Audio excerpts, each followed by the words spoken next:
Ang DTF machine ng Transfer It LCC ay ginamit ng 7 araw na may total of 99 meters.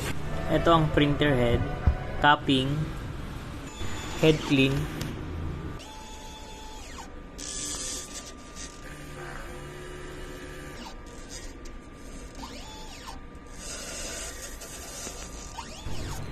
punasan ang wiper pagkatapos mag-head clean.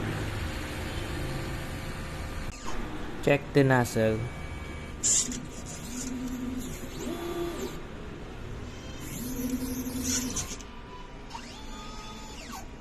Ang ink system label namin ay tama lang. Ang waste tank ay nililinis tuwing Sabado. Ang ABR ay naka 220 volts. At ito naman ang aming ground wire.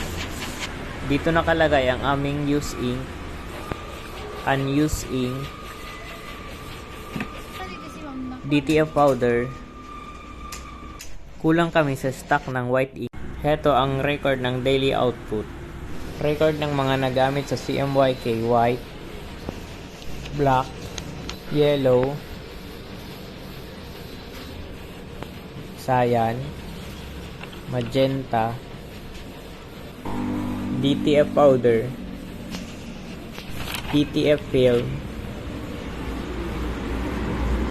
Updated ang aming daily checklist. Yun lang po. Thank you.